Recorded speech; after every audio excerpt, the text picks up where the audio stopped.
ଏବେ ଆଞ୍ଚଳିକ ପାଣିପାଗ ବିଜ୍ଞାନ କେନ୍ଦ୍ର ପକ୍ଷରୁ ବଡ଼ ଖବର ସାମ୍ନାକୁ ଆସିଛି। ଆସନ୍ତା 24 ଘଣ୍ଟା ମଧ୍ୟରେ ରାଜ୍ୟରେ ବିଜୁଳି ଘଡ଼ଘଡ଼ି ସହ ବର୍ଷା ସମ୍ଭାବନା। ତେବେ ସୂଚନା ଅନୁସାରେ ତା ପୂର୍ବରୁ ଭିଡ଼ିଓଟିକୁ ଗୋଟେ ଲାଇକ୍ କରନ୍ତୁ, ସବସ୍କ୍ରାଇବ୍ କରି ବେଲ୍ ଆଇକନ୍କୁ ପ୍ରେସ୍ କରନ୍ତୁ, ଯାହାଫଳରେ ଯେକୌଣସି ଲାଟେଷ୍ଟ ଖବର ଆପଣମାନେ ଆମ ଚ୍ୟାନେଲ୍ ମାଧ୍ୟମରେ ସର୍ବପ୍ରଥମେ ପାଇପାରିବେ। ଡେରି ନକରି ଚାଲନ୍ତୁ ଖବର ଉପରେ ନଜର ପକାଇବା। ରାଜ୍ୟରେ ଆଗାମୀ 24 ଘଣ୍ଟା ମଧ୍ୟରେ ବିଭିନ୍ନ ଜିଲ୍ଲାଗୁଡ଼ିକରେ ବିଜୁଳି ଘଡ଼ଘଡ଼ି ସହ ବର୍ଷା ସମ୍ଭାବନା ରହିଛି। ଏନେଇ 22 ଜିଲ୍ଲାକୁ ୟେଲୋ ୱାର୍ଣ୍ଣିଂ ଜାରି କରିଛି ପାଣିପାଗ ବିଭାଗ।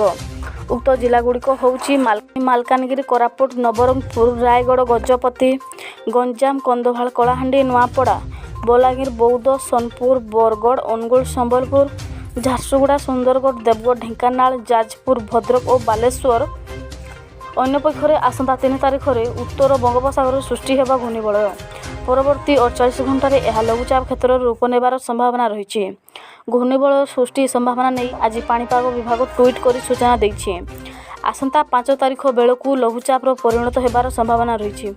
ଏହିଭଳି ପାଣିପାଗର ସୂଚନା ପାଇବା ପାଇଁ ଚ୍ୟାନେଲକୁ ସବସ୍କ୍ରାଇବ୍ କରନ୍ତୁ। Bureau report, top world news.